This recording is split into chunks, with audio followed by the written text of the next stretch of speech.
క్రీస్తునందు ప్రియ దేవుని బిడ్డలందరికీ యేసుక్రీస్తు వారి అతి శ్రేష్టమైన నామములో వందనములు తెలియచేసుకుంటున్నాను.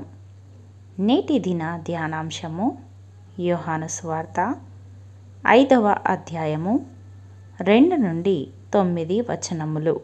బెతస్దా అను కోనేటిలో ఆయా సమయములకు దేవదూత కోనేటిలో దిగి నీటిని కదిలించేది. నీరు కదిలింపబడినప్పుడు ఎవరైతే ఆ నీటిలోనికి దిగుతారో వారు ఎటువంటి వ్యాధితో బాధపడుతున్నప్పటికీ స్వస్థత పొందుతారు.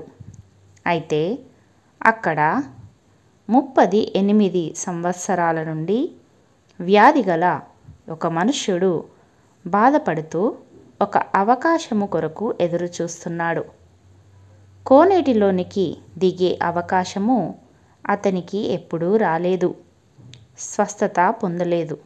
అయితే ప్రభువు అతనిని ప్రేమించి తాను అడగకపోయినా ప్రభువే అతనిని అడిగి స్వస్థపరిచిన సందర్భమును ఇటు లేఖన భాగంలో మనము గమనించవచ్చు. ప్రియులారా, దేవుడు చేసినటువంటి ఇట్టి అద్భుత కార్యము ద్వారా మనము అనేకమైన ఆత్మీయ సత్యాలను నేర్చుకొని వారమై ఉన్నాము. అవి ఏమనగా, మొదటగా యేసు అతని స్థితిని ఎరిగినవాడు. 38 సంవత్సరాల సుదీర్ఘమైన నిరీక్షణ. ఏదో ఒకరోజు తప్పక బాగుపడతాను అనే నిరీక్షణ అతడు కలిగి ఉన్నాడని దేవుడు ఎరిగినవాడు. అవును ప్రియులారా, యేసు ప్రభువు ఈ లోకంలో శరీరధారిగా నివసించిన సంవత్సరములు 33.5 సంవత్సరాలు. కానీ ఇతని యొక్క వ్యాధి వయస్సు 38 సంవత్సరాలు.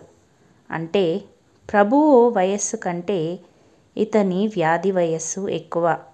అయినప్పటికీ 38 సంవత్సరాల నుండి అక్కడ పడి ఉన్నట్లు అతడు చెప్పకముందే ప్రభువు ఎరిగినవాడు.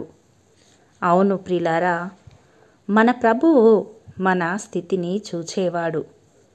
ఆయన జీవము గల దేవుడు. నేను పిండమునయుండగా నీ కన్నులు నన్ను చూచెను అని దావీదు మహారాజు సెలవిస్తున్నాడు. అవును, ఆయన సృష్టికర్త అయిన దేవుడు, నిన్ను నన్ను సృజించినవాడు.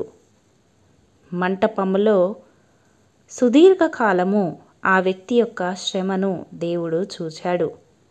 నేటి దినాన మన స్థితిని కూడా ఆయన చూచువాడై ఉన్నాడు. మన ప్రతి పరిస్థితిని ఆయన ఎరిగిన దేవుడై ఉన్నాడు. రెండవదిగా, కృపగలిగిన దేవుడు. అవును ప్రియులారా, ఆయన కృప కలిగిన దేవుడు.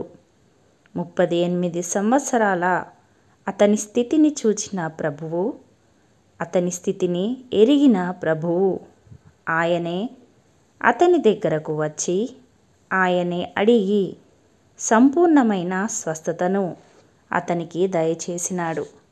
ప్రియులారా, మన జీవితాలలో కూడా ప్రభువు ఇట్టి కార్యము జరిగించినాడు.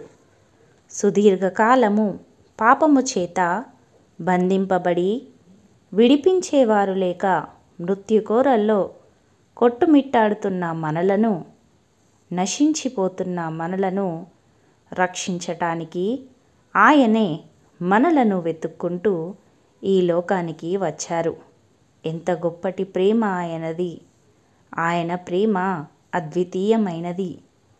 తన ప్రాణమునే మన కొరకు పెట్టి పాపపు బంధకాల నుండి విమోచించి ఉచితమైన సంపూర్ణమైన స్వస్థతను, రక్షణను మనకు అనుగ్రహించాడు.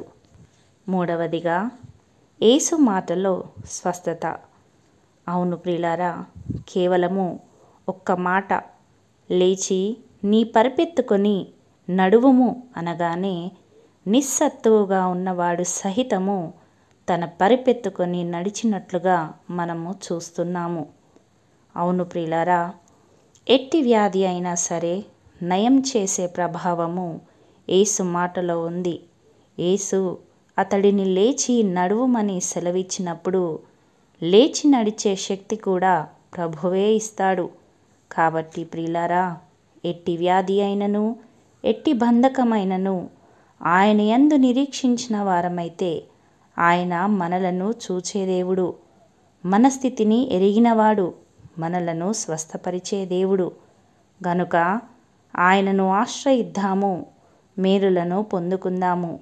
అట్టి కృప దేవుడు మనకు అనుగ్రహించునుగాక. ఆమెన్. ప్రార్థించుకుందాము. ప్రేమమయుడా, కృపామయుడా, మీ కృపగల నామమునకు వందనములు తండ్రి. అనుదినము ఆత్మీయ ఆహారముతో మమ్ములను బలపరుస్తున్న దేవా, మీకు స్తోత్రములు. ఈ దినాన ఎవరైతే సమాధానము లేక, నెమ్మది లేక వారి జీవితాలను జీవిస్తున్నారో అట్టి జీవితాలను దర్శించండి ప్రభువా. ప్రశాంత హృదయమును మీ నామములో వారికి దయచేయండి. ప్రతి వ్యాధిని మీ గాయపడిన హస్తము చేత తాకి స్వస్థపరచండి ప్రభువా. వారి వారి బలహీనతల నుండి విడుదలను కలుగచేసి నీ శక్తితో బలముతో నింపండి ప్రభువా. విశ్వాసంతో మిమ్ములను ప్రార్థించుచుండగా మేలులతో మా జీవితాలను తృప్తిపరచమని యేసు పరిశుద్ధ నామములో ప్రార్థించి వేడుకొనుచున్నాము పరమ తండ్రి. ఆమెన్.